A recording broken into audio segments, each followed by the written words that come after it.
आती है खानों के बारे में सोच के। बॉलीवुड के 3 खान पहले भी मेरे को भड़वे लगते थे, अभी मेरे को भड़वे लगता है। आई एम सॉरी अगर किसी को मैं ऑफेंड कर रही हूँ, एक्चुअली आई एम नॉट, क्योंकि इतने देशद्रोही लोग मैंने नहीं देखे भाई, और इतने हिपोक्रेट है ना, एक नंबर के। पुण्यातल्या लॉ कॉलेजमध्ये शिकणाऱ्या शर्मिष्ठा पनोलीनं आपल्या वयाच्या आपल्या IQच्या पलीकडे जात सुसंस्कृतपणाचा उंबरठा ओलांडत जे काही आपल्या इंस्टाग्राम अकाउंटवर टाकलं होतं ते अगदीच अयोग्य होतं असं मी म्हणणार नाही। एक भाषा वगळली तर भावना चुकीच्या नव्हत्या। खान मंडळी चुती आहेत या वाक्यापर्यंत ठीक होतं, पण पुढे ती वाहवत गेली, यात वाद नाही। शर्मिष्ठानं जे केलं ते चुकीचं होतं, पण शर्मिष्ठासोबत जे होतंय ते योग्य आहे का?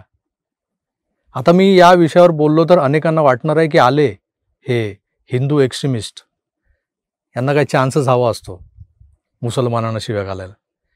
पण नाही मित्र, मी हा व्हिडिओ मुसलमानांना ते काय आहेत हे पुन्हा पुन्हा सांगण्यासाठी किंवा माझ्या फेसबुकवरच्या सपोर्ट शर्मिष्ठा या अभियानाला पाठिंबा द्या हे सांगायला करत नाहीये। तर शर्मिष्ठाला ज्या पद्धतीनं अटक केलेली आहे ती पद्धत चुकीची आहे। Entire scenario is ethically wrong, हे मला तुम्हाला सांगायचं आहे। ऑपरेशन सिंदूर नंतर अनेक भारतीय हे मुसलमानांच्या डबल स्टँडर्डचा अनुभव घेत होतेच। सोशल मीडियावर भारतात राहून भारताचं खाऊन पाकिस्तानच्या नावानं हिरवं हागणाऱ्या कांड्यांचं जे काही रूप आपण वर्षानुवर्ष पाहत आलेलो आहोतच। म्हणजे इंडिया पाकिस्तान मॅचमध्ये पाकिस्तान जिंकलं की इकडे फटाके वाजतात, इथल्या मोहल्ल्यांमध्ये फटाके फोडले जातात, वर्षानुवर्ष पाहतोय।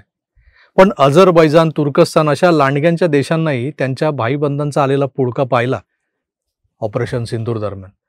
परदेशात असूनही जेव्हा हे सगळे कटमुल्ले एकवटतात तेव्हा त्यांना समज द्यायला आपल्या भारतातून एक तो ओवेसी वगळला तर दुसरा माईचा लाल पुढे आला नाही कोणी।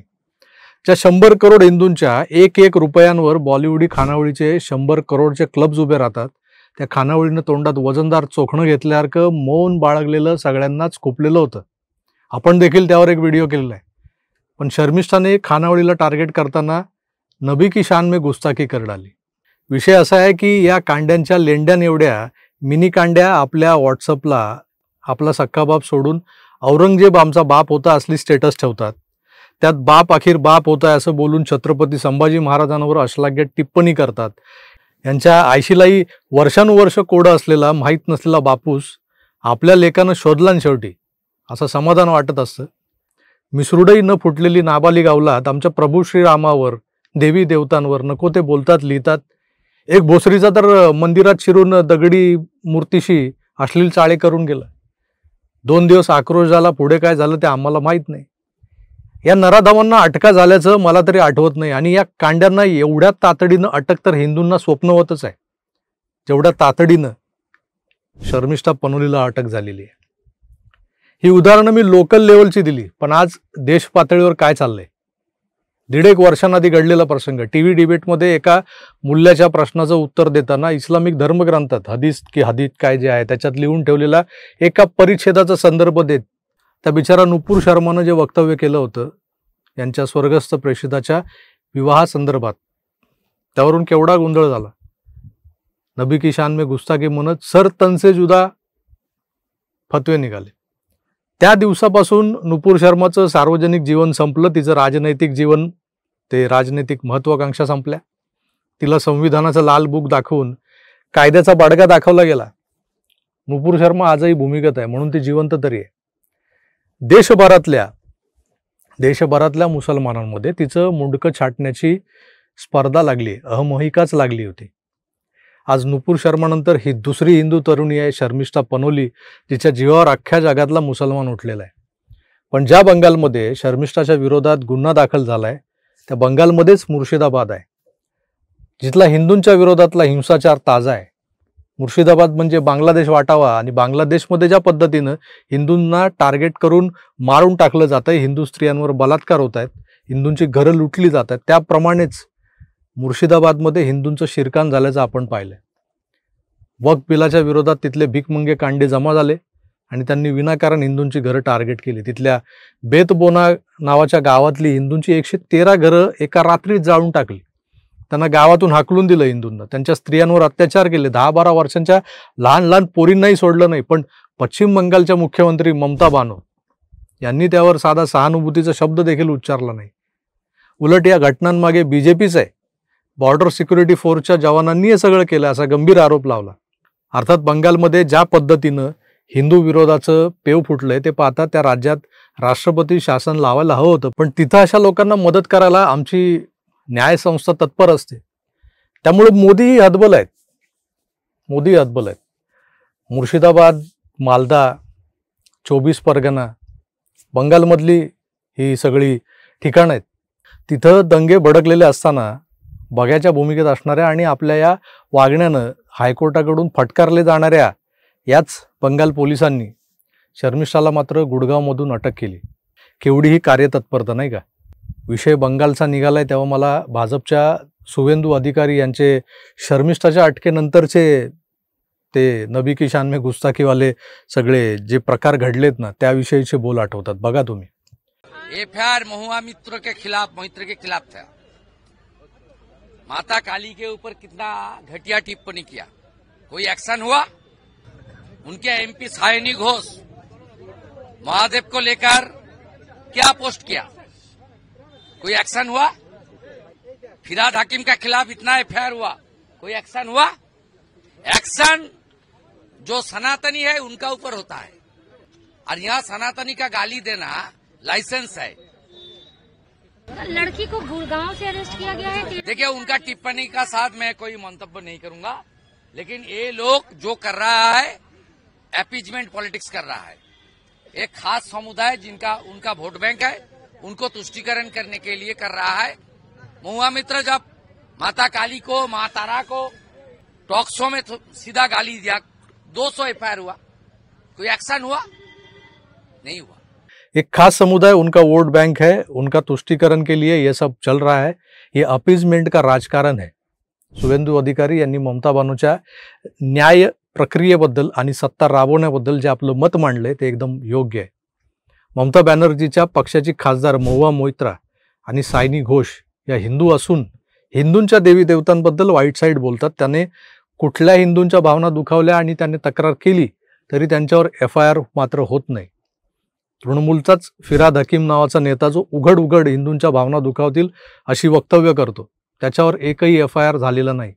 पण शर्मिष्ठावर गुन्हा दाखल होतो. त्यानंतर तिला पकडायला पुणे आणि गुडगावला पोलीस रवाना होतात. हेच कलकत्ता पोलीस.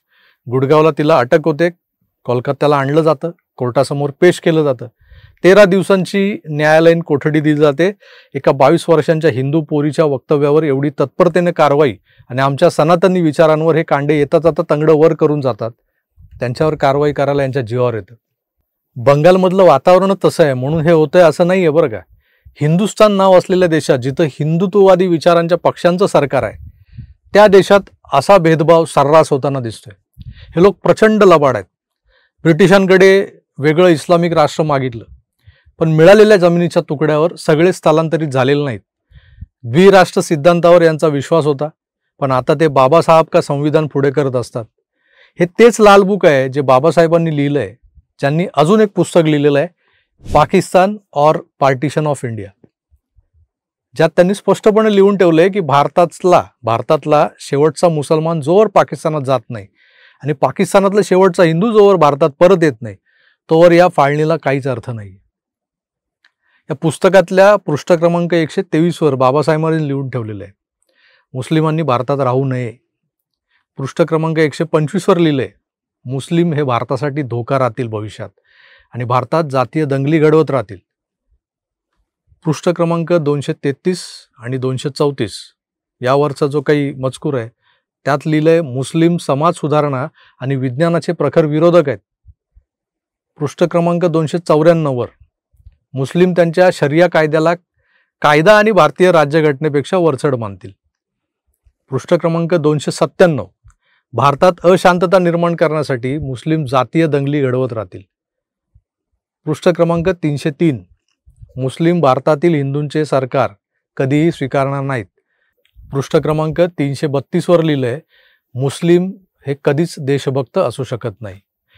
मुसलमान नेमके कसे आहेत हे सगळ्यात पहिल्यांदा असं जाहीरपणे मांडणारे हे आमचे डॉक्टर बाबासाहेब आंबेडकरच होते. आणि ही गोष्ट मुसलमानांना माहीत नाही असं होणार नाही. ते बऱ्याच पुस्तकं वाचतात, बऱ्याच पुस्तकांचे दाखले देतात, पण त्यांनी जाणीवपूर्वक दलित समाजाची दिशाभूल करून हिंदूंच्या विरोधात त्यांना उभं करण्यासाठी जय भीम जय भीमचा नारा द्यायला सुरुवात केलेली आहे. आणि आमचे काही बांधव आहेत ते भुलतात या नाऱ्याला. या नाऱ्यामागचं आणि संविधानाला मेरे बाबासाहेब का लिखा संविधान वगैरे बोलून त्यांना त्यांची पोळी भाजायची. कळलं का? पण दुर्दैव बघा, बाबासाहेब जे सांगून गेलेत ते जाणीवपूर्वक दुर्लक्षित करून काही बेगडी संविधानप्रेमी हे नेहमीच मुसलमानांची कड घ्यायला धावून जातात.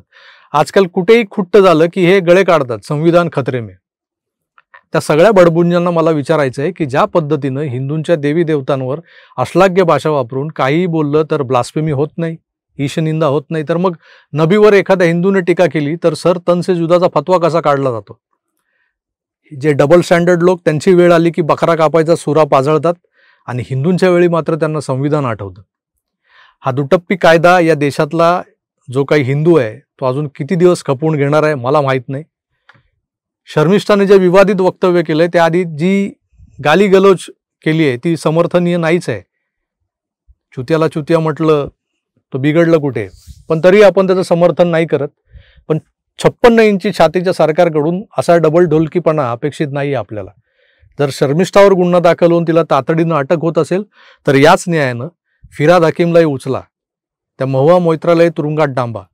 ममता बॅनर्जीला अख्ख्या हिंदुस्थानातल्या हिंदूंची नाक घासून माफी मागायला लावा.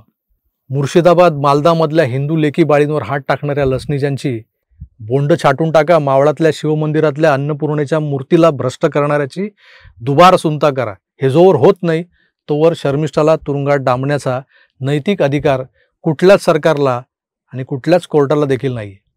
मित्रो, अनेक जण कचरत बोलतायत. आम्ही शर्मिष्ठाने जे केलं त्याचं समर्थन करत नाही, पण मी म्हणतो प्रश्न समर्थनाचा नाही, न्यायसंगत वागण्याचा आहे.